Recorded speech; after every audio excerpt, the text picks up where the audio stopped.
Hey girl, hey, welcome back to another video. This is going to be a little bit different. I normally do weekly vlogs, but I think it's time for me to share how we gonna make some extra cash. This summer, we outside. Is that still a thing? We outside? Because I'm a mom. Only time I'm outside is with my kids. But nonetheless, we're gonna make some extra cash. And I'm gonna leave you with a secret tip. But I'm always gonna get back up. I'm a range, but I know I'm gonna get that truck done losing. I'm about to get that win. DJ, time to get my spin. Cornrows and Tim, don't break our bin. Took a long time to get this in. My name is Taylor. My social channels are Living with the Martins. Shout out to my family. A little background about me. I am a wife and a mother. I currently am a stay-at-home mom and a full-time content creator. Whew. Shout out to you stay-at-home moms. Shout out to you stay-at-home moms, because before I was a stay-at-home mom, that's all I gotta say. If you know, you know. Before I was a stay-at-home mom, I spent a decade in corporate America in the account management space, which I feel I took a lot of tools from what I learned in corporate America and I applied to what I do now as an entrepreneur. Before corporate America, I was an athlete. I played at a D1 college, which at this point, I feel like I should stop mentioning that because I'm in my 30s and it's like, hang it up, girl. Hang it up. It was a big accomplishment though, guys. Huge. But we're on to bigger and better things. Let's talk about how I fell into content creation in the first place. I've always been that girl who, if I was out with my girls, you know, when I was younger, we're taking pictures, I'm taking the picture. I'm taking my pictures, I'm taking everybody's pictures, and I'm gonna edit it when I go home and I'll send it to y'all. Okay? I've always just been that person. Like I like making things look like, you know. So I've taught myself along the way a lot of just digital marketing things, editing, video editing, which I'm still teaching myself right now, especially with this long form. So y'all hang on, because your girl will get better as time goes on. But last year I started really taking content creation seriously and started reaching out to brands. It's money for us. It's money for us out here, especially if you're a micro creator or you're wanting to become a mom creator, micro influencer. This space is lucrative for us, you guys. So far, let's see, it's March 15th, so halfway through the month, and I've made over $3,000. And I'm not a huge creator. I don't have 100,000 followers. I mean, even on YouTube, I only have 1,000 something subscribers. So that is good. And it's only halfway through the month. So I'm going to give you guys some tips and tricks of what I've learned. I've made a lot of mistakes. I've been rejected a whole lot, but I've also worked with brands like Bissell, Disney. I'm shooting a brand deal for CVS right after this. So I'm going to give you guys the tea. I'm going to give you exactly what you need to say, exactly what you need to do in order to get some money, in order to get this cash, okay? Okay, let's get into it. Y'all, if my forehead and my hair looks weird, I tried this new style, which I always do natural hairstyles as of late, but I've really been liking the rod set, but this is the first time I tried it like by myself. So if I look crazy, just give me some time. Give me some time. I have created an ebook if you guys are into that. It's called, what is it called? It's called Lazy Girl's Guide to Securing Brand Deals. And I purposely named it that because if you are a corporate baddie, you're working a 9 to 5, but you want to get into content creation and make some money on the side, you definitely can do it. Or if you're like me, you're a stay-at-home mom,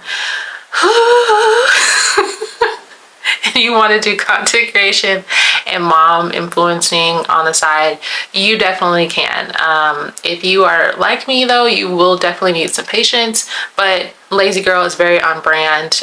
You can embed this into any type of lifestyle. If you're a full-time content creator, this is that's even better. That's the goal for me. I want to put my kids in daycare and go about my day. Okay, I'm gonna put them kids in daycare and going about my day. But as of right now, we're multitasking. I'll link the ebook below. I also have a free template, like outreach templates, if you want to just grab and go with that. It's super easy. Just put your name in it, send it to brands. You're done. You're done. You're done. So first we're going to jump into finding your lane. Like, what makes you valuable? What makes you you? First, I'm gonna say you're valuable just by being you. Just by waking up in the morning, looking how you look, you're valuable, okay?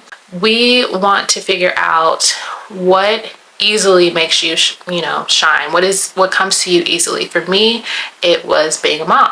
I wake up and I serve my children. And I do that until I close my eyes, and sometimes in the middle of the night. But that is what's just super easy for me. And so that's how I just selected the mom influencing space. You're going to want to find a niche that is easy for you to implement. For example, before I had my twins, I was traveling a lot. I wanted to see countries, I wanted to see places. And so that's a lot of what my content was revolving around, was travel. But fast forward, I had my twins and your girl was not going much of anywhere. So I had to change lanes and record more content in the mom space. And don't feel like you need 100,000 followers. Honestly, brands really value and really love micro creators. And that's simply because our audiences are more authentic. We're closer to our audiences, if that makes sense. Like, it's easier to relate to 10,000 people or 9,000 people than it is 150,000 people. Like, imagine trying to please that many people. Kind of hard. So we get that advantage, and brands recognize that, and they honestly target us because of that. So because you don't have a lot of followers, don't let that discourage you from reaching out to these brands confidently, okay? With confidence, asking for that money, asking for that bag. So once you find your niche, you're going to want to find 3 to 4 content pillars. For example, my niche is mom, wife, family, right? Mom creator. I have different pillars though. So I have me and my husband. We like to do date nights. I like to record those. I have with just me and my kids. We like to do things, go places, or we do vlogs. I also have a self-care, mom self-care content pillar. And that is for me to just reach out to my mom community, say, I see you, I feel you, we're here in this together, but make sure you take care of yourself. Those are the 3 pillars that I focus on. You can have 3 to 4. Honestly, I'm wanting to add 1 more specifically for either travel or fashion. But when you're adding a pillar, you have to make sure, again, you can do it easily. So if you have to go out of your way to do the things that you're wanting to record, probably not something that you should stick with. For me, I no longer do travel because I'm not traveling as much anymore, but sooner or later I am going to add that back because I want to travel with my kids and my husband. Think of these categories like things that you do the most. So for me, it's like parenting hacks, vlogs. If you do skincare routines, you could do budget fashionista. And starting out, it's okay to choose 2 to 3 pillars instead of 3 to 4, and just gradually add on as you grow. All right, so we have solidified our niche, our lane, and we have solidified our content pillars. What do we do after we do this? I want you to start engaging with people in that lane. So for me, I am a mom. I want to be in the mom lane. So I'm going to start following and reaching out and engaging with other moms. Even if they're not other creators, if they're in that lane, I'm going to start reaching out to them and engaging with them and following them. If Instagram and TikTok and YouTube see that you're engaging with this type of people, they'll start to show you their content, and they'll start to show them your content, and so forth and so forth. And it's kind of like a snowball effect. Once that happens, Instagram, Meta, all the folks will just start keeping you in that lane. So in that case, you've found your lane, which is now your superpower.